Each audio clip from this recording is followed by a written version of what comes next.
Hey everybody, I got the Eddie Lancaster here with me. This guy right here, if it wasn't for him, I probably would have given up playing the bass because believe me, when it came to being raw, I was about as raw as they came. And Eddie spent so much time with me, and I know that I had to have gotten on his nerves. Like, no, Dale, you're not getting your fingers far enough down the neck. We were trying to learn that song, Homesick, remember? Yeah. We spent about 2 hours just learning that. Dun, dun, dun, dun, dun, dun, dun. And man, I could not believe how patient you were. And the more I screwed it up, the more nervous I got. But you were always so kind and patient. And I owe this man a debt of gratitude that I'll never be able to repay. Well, it's on you. You had to learn it. You made yourself learn it. That's where it comes Yeah, from. but still, man, if I hadn't had a teacher like you and you taught me the finger scales and everything. So anyway, we've been friends for 40 years, and he knows that I've been sick, and he gets in contact with me every chance he gets. And I'm just so proud of you, man. Well, we tried to. You get changed hardly at all. We went and tried to do some fun stuff while he was here. We did. Got out the razors and went out and climbed hills and. Yeah, he took me four-wheeling, and man, there were some of these hills that we took, these rocky hills, and I'm like, I just closed my eyes and held on for dear life. This guy's a hell of a driver, and we had such a blast. I mean, it was it's one of the most cherished memories that I have, and I'm not going through this by myself. I got Eddie here. I got other really good people too. But you guys don't know what this guy means to me. And I'm so glad that he's here. Eddie, just give us a little bit of your experience, because man, you have played. You know, you were the best lead guitar player I ever heard back in 1982, and you only got better. So, who all didn't you play with some guys from Cooter Graw and? Oh, we played with the steel player that. Jim Wisenhunt. He, Dale and I were in a band called Wild Horse, and Jim Wisenhunt came through after they got through with a gig they were doing, and they came through and saw us play our last set. And that's where I met them, and they wanted him right away. So we talked, and I ended up going with them. And they were doing matinees at the Caravan, and which was like at one of the A rooms in this town. So, and then that just, you know, when that band fell apart, we started some others. Started Cracker Jack, had it for 28 years. It was a road band and local band, and then ended up with some good players, and ended up putting I didn't play for 5 years. Started up a band called Moondog. And they were one of the best bands. They're the ones that band is what inspired me after I'd broken my wrist and I never thought I'd play again. It was y'all's band that inspired me to use the bass as a way to therapy for my wrist, because I was like, man, I don't want to, you know, because being a musician. Well, it's like Rudy had a stroke, our bass player in Moondog, and for the love of playing, he was able to rehabilitate himself in a hurry. Isn't it funny how music? Yeah. Just kept working. Same thing you did. Kept working at it until you got your. Isn't it funny how? Yeah. Isn't it funny how music will motivate you? I heard you guys out there were playing a live gig, outdoors. Of course, it was live, duh. But you guys were playing an outdoor gig, and y'all sounded so good. And y'all did a couple of Atlanta Rhythm Section songs that I just, you know me, I'm a big ARS fan. And I had tears coming down my eyes listening to you guys play. And I said, I am not losing my spot in the music brotherhood. And so you wouldn't believe how hard it was when I first started doing it. I could do up and down scales, and then my wrist would just be singing Ave Maria. Still playing? Oh, play? Oh God, yes. I played today. I haven't picked up my bass in a couple of weeks, but you are the one that inspired me. I mean, like I said, it's not just what you did for me 40 years ago. It's for being my friend for all this time and inspiring me to be better than what I thought I could be. And Well, it's always music. You'll never learn everything you want to learn in a lifetime. You'd have to have 4 lifetimes. And unfortunately, I don't spend the time on it I need to.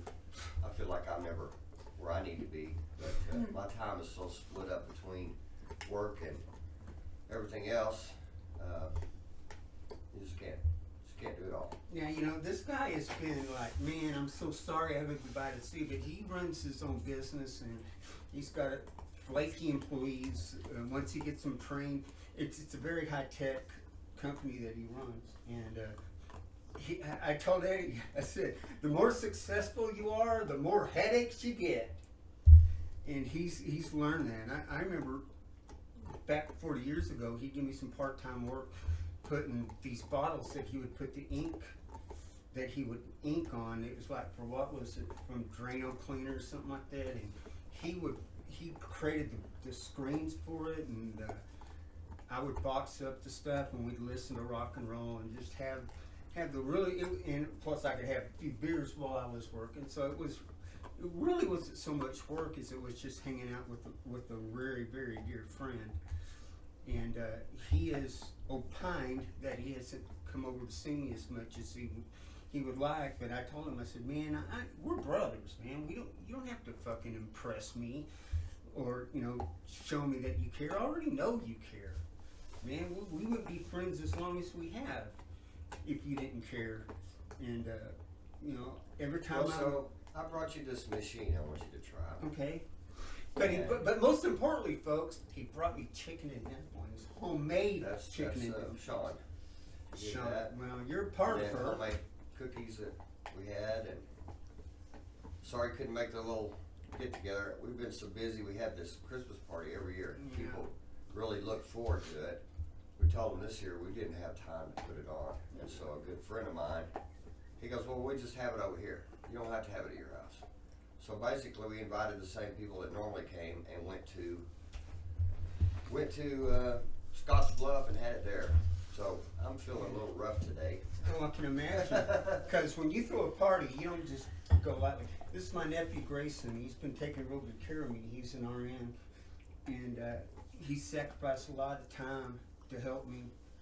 And y'all, 2 of my favorite people in the same room. The only thing that'd make it even better is if Jay Weeks was here. Him and Debbie, they're just awesome people. They really, and Stacy. You haven't met Stacy Taylor yet. Hopefully you'll get to meet her before I'm not able to see people anymore. But like I said, man, I look back on my life and I think about those pivotal moments where I could have veered left or I could have veered right. And you are the biggest reason why I'm a musician and a decent one. I ain't great like you are. And I know you're always saying, oh, I'm not as good as I could be. Dude, you're pretty damn good. Do you understand that, man? Jeez, you are good. And right now, I don't even have the want to pick up my guitar. I haven't picked up guitar in over 3 months. Well, my fingernails need to be clipped. I have no more. Well, I got that Fender over here that I got restrung, and if you would just do your Eddie magic on it, and get it, get the settings right, then I give it back to my old brother for his daughter. Yeah, I've got to take it to work because all of my stuff cool. is up there. The first time, see, my dad wanted me to have both guitars, the Fender and the Gibson, but he said, I'd like to have that Gibson for Rayleigh. She wants to learn how to play. I said, well, yeah, I'm not going to tell you no. That Gibson, that 64 Gibson ADJ 45 is worth over anywhere from $4,000 to $6,000. And I got Eric Beatty's using it, and I'm just going to give it to him. But I remember when I'm watching Rayleigh go out in the garage with that guitar, no strap on. Hey, look at my new guitar. I mean, this Fender is like $4,000. It's like, I was just like, no, don't drop it. take it out like it's a toy. But anyway, it is what it is. But if you can just do your Eddie magic on it whenever, there ain't no hurry, okay? So, but it's a beautiful sounding guitar. But I wanted to. Eddie came over and brought me a bunch of food and stuff, and You need to go eat it because it's getting cold. okay, well I'm gonna heat it up. But just It's pictures. dumplings. I know They'll heat my up as well. favorite food in the world is You want chicken it and fresh, then dumplings. that was good. But just taking a few pictures just wasn't going to cut it.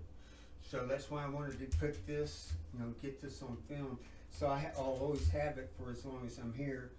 And Eddie can go back and refer to it also. But I love you guys, and thank y'all for being here for me. It's just not an easy time, and I know the really rough things are still ahead of me. But I think I'm going to be okay as long as I have y'all by my side. So anyway, Eddie Lancaster, as we call him, Eddie Van Lancaster. What did I tell you about the dog? What did I tell you? Is this your dog? Yeah. Yeah. We call her Little. She ain't Get very your toy. little. Where's your choice? All right. Don't worry, Eddie. I'm going to shut off the camera now.